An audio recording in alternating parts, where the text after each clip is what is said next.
to get what they want. Do you think that between, for the Palestinian and Israeli issues, do you think there's a political solution for that? Or do you think that we can learn much from the Bible and apply spirituality to have a spiritual solution or a combination of both to resolve? First of all, let me say that there's more than one Bible in play in the Middle East. There's the Hebrew Bible, the Jewish Bible, there's the New Testament, and there's the Quran. And each has its own narrative, which is to say that the land of Israel, the Holy Land, Al-Quds, call it what you will, is claimed by three Abrahamic religions, and each have a stake in it. And that, of course, endlessly complicates things. Is there a political solution? I think the Israelis and the Palestinians have for a long time known what the shape of a political solution would look like. The question is whether either government on either side, Palestinians or Israelis, have the ability to get there. I would also say that I suspect very strongly both Palestinians with their narrative and Israelis with their narrative, in the end, want the same thing. They want to be able to live in peace. They want to be able to live in security. They want to raise their children without the worry of war. Yeah, I think that's I certainly agree. I think that's a pretty almost a worldwide view, because I know I'm in the U.S. and I feel the same way. So, the wars, there's so many different reasons for different people that I think that's another issue where communication opening up between countries and between people is going to help, because so many people have a different view of why the war is going on here or why the war is going on there, and between religious and political and monetary and all the different ideologies as to why there needs to be war or why there doesn't need to be war.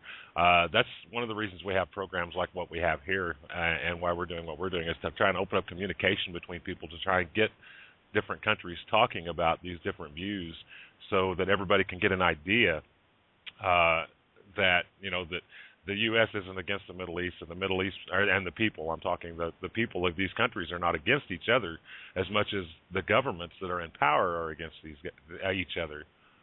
And I'm not even sure the governments are necessarily against each other. Governments have domestic concerns, and they're playing to certain parties that sometimes preclude them from proceeding with what they may know to be their best interests internationally. So it's always a very complicated dance. I think there's a verse in the Quran that says, "I have made you different peoples to know one another." And so I commend your station for trying to fulfill that. The more we talk, the more we know one another, the more we respect one another, the better chance we have of getting to peaceful solutions. Exactly. Very well said. There has been recent artificial, and what I see is artificial tension between Israel and Turkey. Do you feel that way also? Do you think it's an artificial tension? Do you think that this can be reconciled, given that they have had usually a good history together? Yeah, you asked a lot of questions at once, so let me answer them. First, Sure. I think they can and should be reconciled. They need to be reconciled. Israel and Turkey have traditionally been allies on a lot of areas, both in terms of commerce, in terms of military, in terms of democratic ideals. Of late, there has been saber-rattling on either side, and each seems to be somewhat locked into its own narrative, and I think this has been unfortunate. Although it seems to me, even as there's lots of jawing at one another about how each country has done terrible things, they continue to have a good deal of trade going on, and that's a hopeful sign. That is to say, on the individual level, on business levels, on citizen levels, perhaps even on military levels, I have no idea. Things continue apace, and that alliance continues to be productive. It's interesting. You're right, because Turkey has allowed the installation of some missiles there, early warning systems in Malatya, I believe, as a precaution for protection for Israel against what they perceive, from the Iranian threat. So I agree with that perspective. I also want to ask, there's another idea that's been going around, and that is to have a some kind of a union in the Middle East, which would actually include Israel, and would also allow Turkey to play a very strong role, an example to the countries in the Middle East. Do you think that that's a possibility, that Turkey may have some sort of a regional Big Brother type influence to play a protective role, to have Israel be included in such a union, to respect Israel's her system, her democracy, her ideology, but yet still be in a union and act together for the benefit of all the countries? It, of course, depends on what would make a union. Are we talking about a NATO union? Are we talking about something like the European Union? Are we talking about a trade union? I don't know. It would be. What I do know is there are lots of different players, and the differences in the players are very profound. If Israel is a Jewish country, Turkey is a Muslim country, but it's Turk, it's not Arab. There are Arab Sunni countries, and then there are other Arab countries like Syria, which these days seem to be very much under Iranian Shiite influence, although, of course, as I speak, Syria is falling apart. Iran is not beyond stirring the pots for all kind of ill reasons, and they're a little bit hard to figure out. But by and large, I would say most of the Middle Eastern Sunni countries want nothing to do with the Iranians and what they're exporting. So could there be a union? They certainly have common interests. I wanted to now go ahead and get into some of the work that you're doing at Hartford Seminary School, and I'll let Jerry ask some questions here. I've been talking a lot.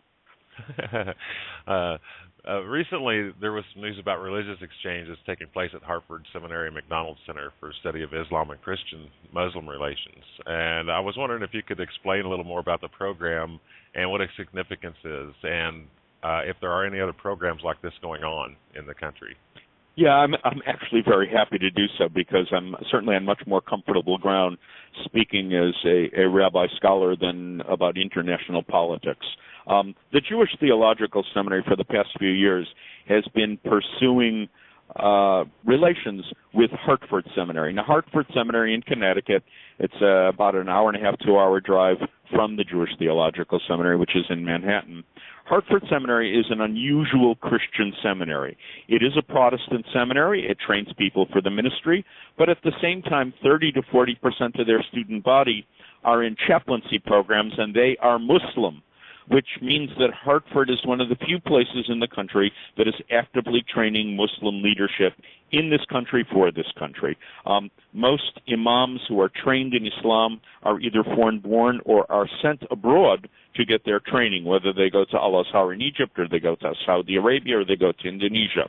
Hartford, through its chaplaincy program, is training not only Christian men and women, but Muslim men and women to lead in their communities. And we have been doing programs not only with Hartford, but with the Islamic Society of North America, which is the largest umbrella group of Muslims in the United States. And the three together, the Christian Seminary, the Islamic Society of North America, and the Jewish Theological Seminary, have undertaken a 3-year series of workshops on Judaism and Islam in America. Judaism and Islam in America are both minority religions. We both live within the purview of the larger Christian religious worldview, and Hartford has been very good at helping us facilitate really excellent conversations about the things we share in common and where we can learn from one another. Hartford, God bless them, recently got a grant to not only have Christian and Muslim students at Hartford, but to bring students from the Jewish Theological Seminary. It's kind of like go up to Hartford for a day, take classes.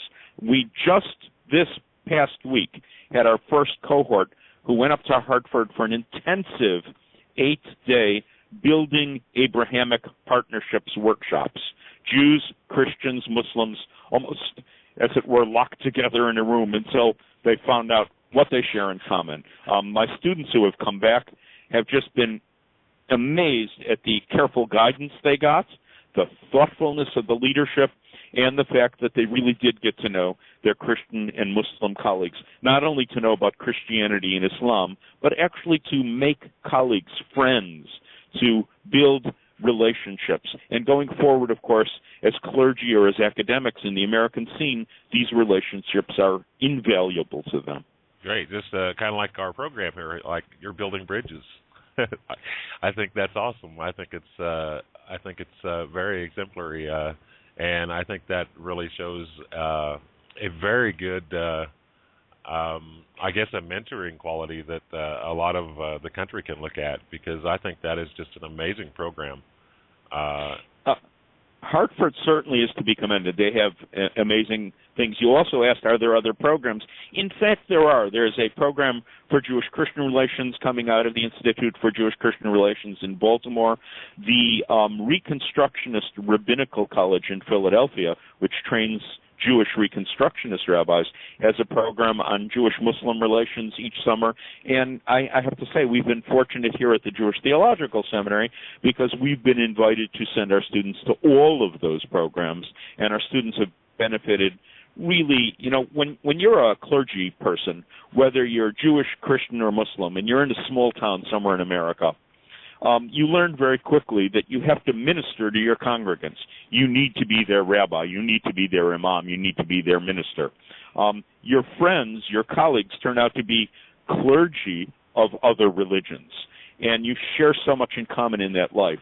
So the fact that we are now sending out rabbis from the Jewish Theological Seminary who, going out of here, already know a whole cadre of Christians and Muslims who share common problems is a very, very important part of the education we can give our rabbis going forward.